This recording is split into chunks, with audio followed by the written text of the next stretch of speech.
Alors, mesdames et messieurs, dans quelques minutes, nous allons poursuivre les présentations. Mais avant, j'aimerais souligner la contribution des partenaires de l'Ordre qui rendent possible la tenue d'une telle soirée. Alors, nous vous demandons de bien vouloir réserver vos applaudissements pour la fin. Nous avons le plaisir d'avoir avec nous les représentants de nos grands partenaires. Alors, vice-présidente développement des affaires, la personnelle assurance générale, Mme Monique Simard. Directrice principale, Association de diplômés et de professionnels Québec, TD Assurance Meloche Monex, Mme Marie Cacchione. Le directeur clientèle des professionnels Mouvement Desjardins. Mais il va y avoir une question d'examen sur... On applaudit à la fin, là. Directeur... Non, il faut suivre. Directeur clientèle des professionnels Mouvement Desjardins, M. Daniel Lefebvre. Également parmi nous, les représentants de nos partenaires signatures, le fondateur et vice-président stratégie de Décimal, M. Christian Babini, FCPA, FCMA, ainsi que le président des services financiers Vigilis, le groupe Vigilis, M. Richard Desormeaux. Et là, c'est là. Merci d'être avec nous ce soir.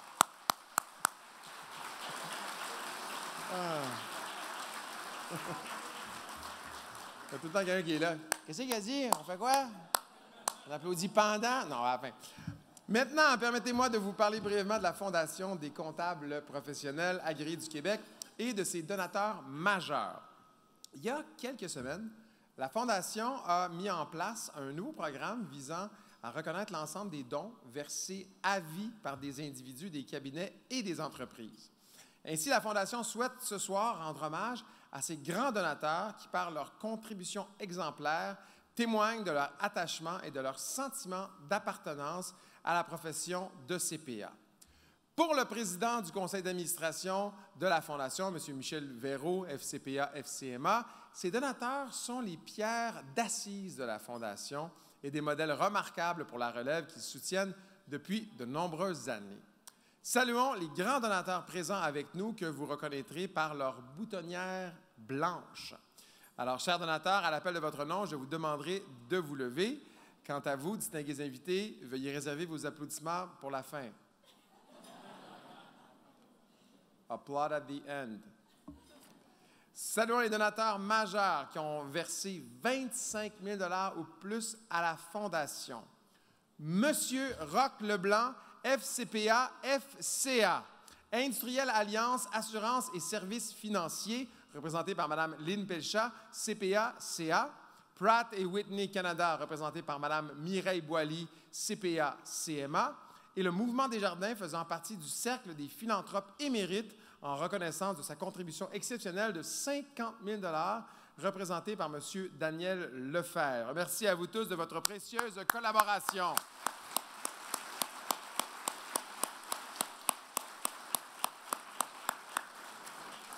M. Roch Leblanc qui a donné 25 000 $ à titre personnel. M. Leblanc, si vous voulez rencontrer un comptable pour qu'on vous fasse une compagnie, puis en tout cas, là, il y a une coupe dans la salle, je pourrais vous arranger ça. Non, merci beaucoup, M. Leblanc. Poursuivons maintenant avec le deuxième volet de la présentation des Fellows. J'invite à nouveau M. Alain Dugal et M. Daniel McMahon à venir me rejoindre sur scène.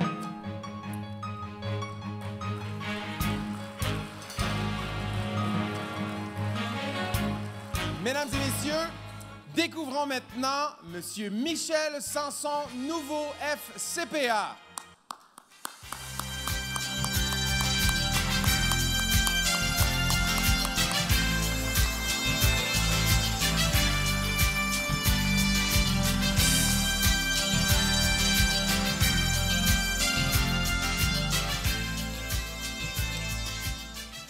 Quand le vérificateur général du Québec est chargé de réaliser une enquête de grande envergure, vers qui se tourne-t-on pour s'assurer que le travail de l'organisme se poursuit sans anicroche?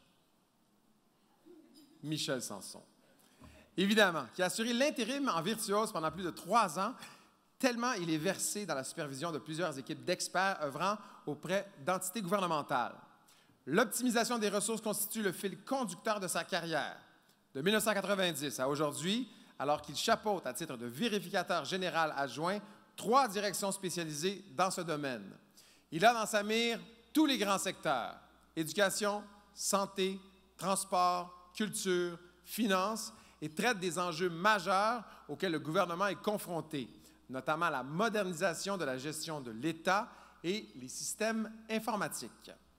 Qu'il s'agisse d'effectuer la vérification particulière de la construction du siège social de la Caisse de dépôt et placement du Québec, d'élaborer les orientations stratégiques du vérificateur général du Québec ou de tenir la toute première conférence de l'histoire sur le rapport de vérification traitant de la mise à jour économique et financière du gouvernement, Michel Sanson est l'homme de la situation. Ce gestionnaire d'expérience démontre constamment sa capacité de mener à terme des interventions particulièrement exigeantes et sa détermination à publier des données de qualité sur la performance du service public.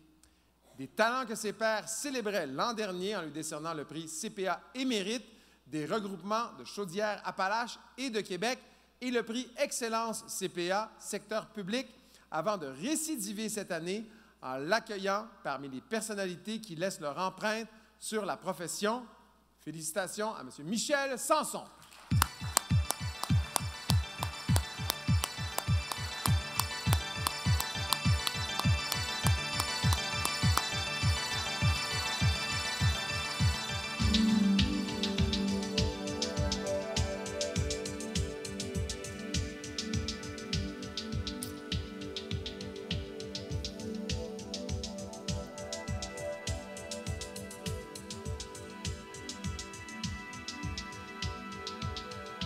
Mesdames et messieurs, M. Michel Sanson.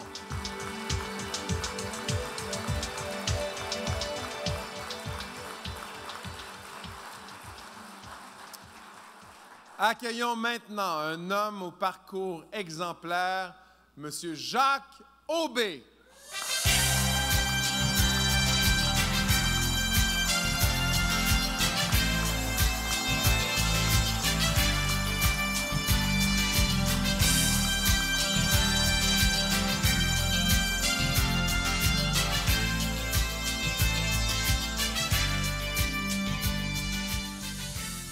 J'aime ça, ça crie dans la salle. Il est accueilli comme une rock star, fait qu'il se sent chez eux. Sous la houlette de Jacques Aubé, qui accède au poste de vice-président exécutif et chef de l'exploitation en 2004, Evenco décuple littéralement ses activités et devient le plus important diffuseur, producteur et promoteur indépendant au Canada. Ce travailleur infatigable fait passer le nombre d'événements organisés par Evenco de 128 en 2002 à 1250 en 2014. Parmi ses faits d'armes, il parvient à convaincre U2 de se produire à 2 reprises à Montréal en juillet 2011, devant plus de 162 000 admirateurs, un tour de force qui a généré des retombées de plus de 30 millions de dollars. Je vous rappelle qu'il n'y avait pas de stade, là. C'était comme un champ. Jacques Aubé, c'est aussi l'homme derrière, c'est Blue Bonnets en fait, derrière la présentation à Montréal de 4 matchs préparatoires des Blue Jays qui ont déplacé les foules en 2014 et 2015 et le succès phénoménal du festival Osheaga qui attire des dizaines de milliers d'amateurs de musique de toute l'Amérique du Nord et de l'Europe. Si vous ne savez pas c'est quoi Osheaga, vous êtes vieux. C'est ça. Sad but true. Alors, sans compter que récemment, Jacques Aubé a participé activement à l'entrée du groupe Spectra dans le giron du groupe CH. De ce fait, il influence désormais les destinées du Festival international de jazz de Montréal, des Francophonies de Montréal en Lumière et de bien d'autres événements d'envergure.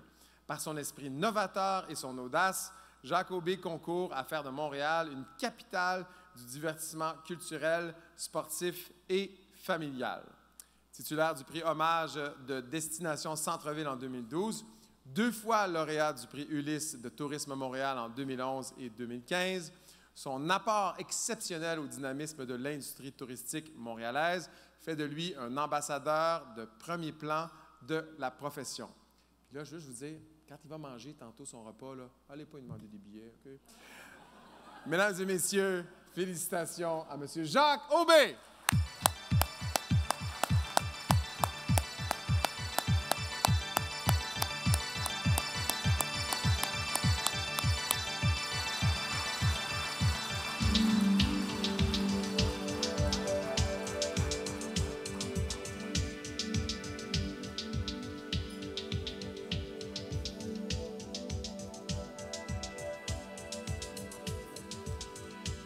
Monsieur Jacobé, mesdames et messieurs.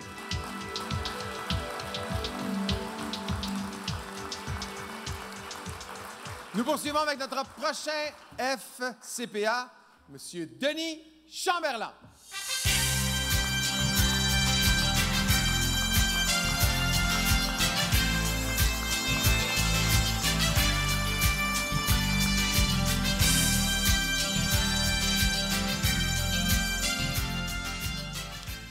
Le flair entrepreneurial et l'expertise de Denis Chamberlain ne cessent de s'affirmer où qu'il œuvre. Aujourd'hui, à la tête de Ricardo Media, ce professionnel de haute volée a l'ambition de métamorphoser une entreprise familiale en société de renommée mondiale. Pour y parvenir, il ne rechigne pas à la tâche et met la main à tous les aspects de la gestion, des ressources humaines au marketing, en passant par l'immobilier, le développement de contenu et les plateformes de diffusion. L'effet Chamberlain ne tarde pas à se faire sentir. Le chiffre d'affaires de Ricardo Media a cru de 20 % depuis 2012, l'année de son arrivée. Denis Chamberlain se révèle rapidement un professionnel à l'instinct sûr. Je le soupçonne d'ailleurs de décider de la couleur des chemises de Ricardo. Dès 1985, il fonde le cabinet Chamberlain Hodge qu'il co-dirige jusqu'à son acquisition par RSM Richter en 2008. Dans son rôle de co-associé directeur, il assure ensuite l'essor de Richter Chamberlain dans le marché francophone, une mission qu'il aura bien remplie lorsqu'il se joint à Ricardo Media. Diplômé de l'Institut des administrateurs de société, M. Chamberlain cultive le respect et la générosité des valeurs qui le mènent notamment à la présidence du conseil d'administration de la Licorne.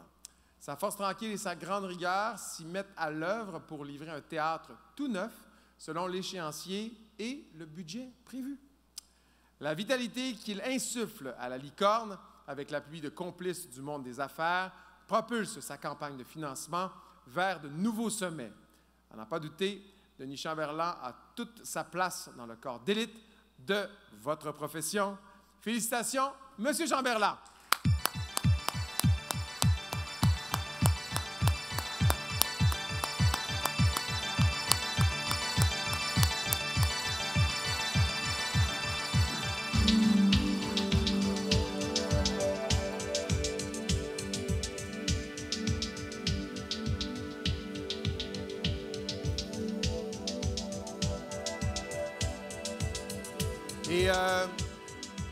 Et comme dans le cas de M. Aubé, dans le cas de M. Chamberlain, pendant le plat principal, allez pas lui demander c'est quoi la recette ou s'il y a du piment d'Espelette dans votre plat, OK? Félicitations à M. Denis Chamberlain.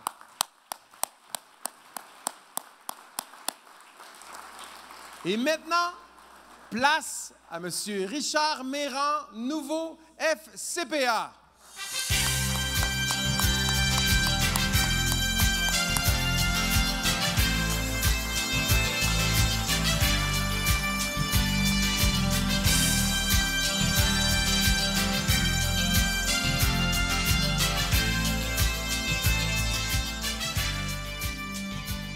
Le rôle que tient Richard Mérand au sein du plus important groupe de pharmacie au Québec a un effet secondaire.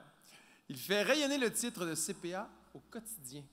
Son ardeur à développer des protocoles de haut niveau dans les officines n'est certainement pas étrangère à la performance financière remarquable du groupe Jean Coutu.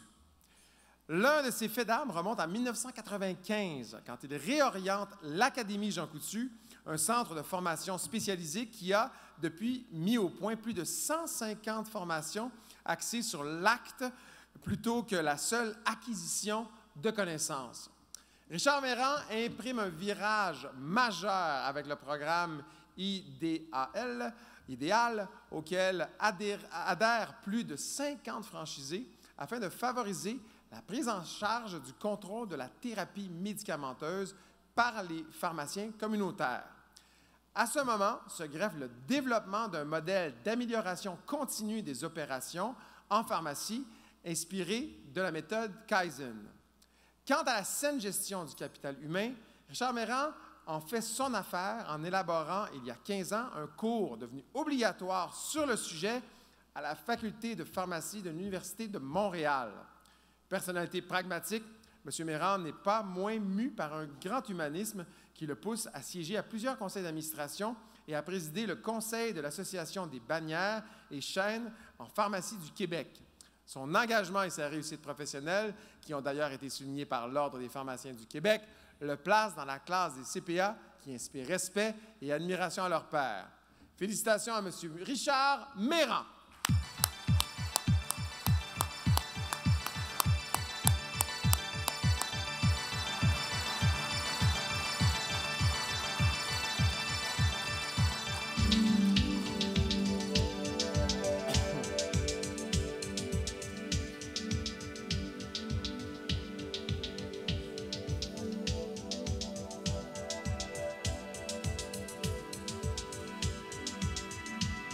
Bravo, M. Richard Mérand.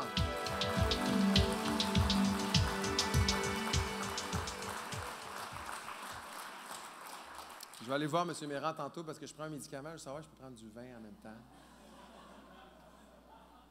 Je veux savoir. Est-ce que je vois des affaires? Là, je me demande si c'est normal. Terminons ce deuxième volet de présentation avec Mme Nicole Bilodeau, fellow comptable professionnel agréé.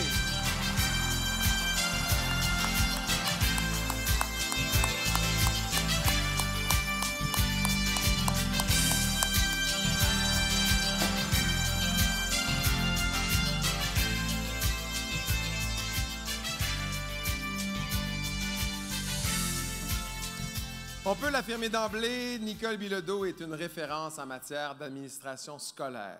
Elle se distingue d'abord au Cégep Garneau, où elle effectue un redressement spectaculaire des finances. Son énergie inépuisable et son dévouement viennent à bout d'un déficit écrasant 4 ans avant la date prévue du retour à l'équilibre, et ce, malgré des coupes budgétaires importantes. Elle relève ensuite un défi d'envergure en s'attaquant à la réorganisation administrative du collège Mérécy. Après l'implantation d'une nouvelle structure et le dépôt d'un plan stratégique pour 2014-2019, c'est l'actualisation des valeurs de l'établissement qui retient l'attention de Mme Bilodeau, à la grande satisfaction de la communauté des Ursulines du Québec. Elle présentera d'ailleurs cette réalisation à l'automne 2015 lors d'un colloque regroupant les écoles ursulines françaises à Vannes. Cette gestionnaire de haut niveau s'est révélée dès ses débuts une pionnière de la vérification informatique. Elle acquiert une solide expertise dans ce domaine qu'elle enseigne à l'Université Laval, si bien qu'elle fonde avec des collègues l'Association des vérificateurs en informatique de Québec en 1986.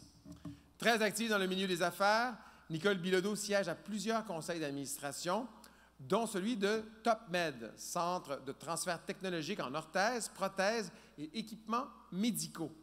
Elle s'investit également dans divers organismes tels le Comité consultatif sur l'évaluation de l'efficacité des systèmes d'assurance qualité des collèges. Elle reste ainsi en lien avec les réseaux d'affaires de collèges du Québec, unanime à saluer son savoir-faire, qui fait d'elle une grande dame de la profession. Félicitations à Mme Nicole Bilodeau.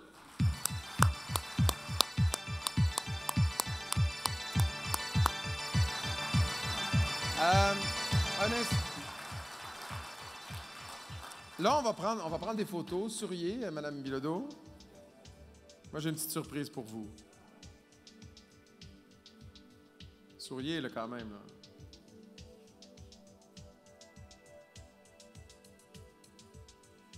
Alors, j'aimerais souligner que le père de Mme Bilodeau, M. Michel Bilodeau, est également fellow de l'Ordre et qu'il est présent avec nous ce soir. Alors, pour l'occasion, je l'invite à l'avant pour prendre une photo en compagnie de sa fille et des présidents de l'Ordre. Accueillons le fellow, M. Michel Bilodeau.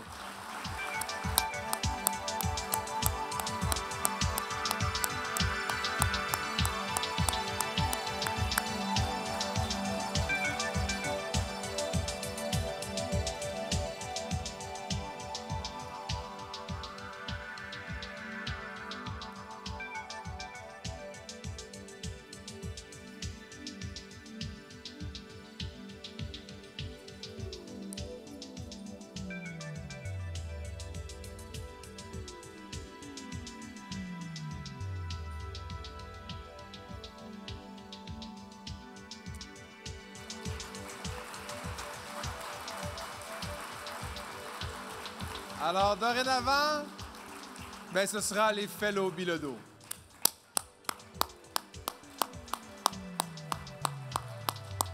Madame Nicole Bilodeau.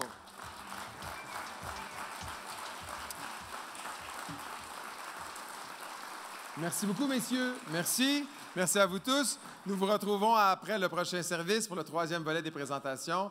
Alors, ben, profitez-en pour échanger au son de l'orchestre de François Dufresne. À tout de suite. Bon appétit.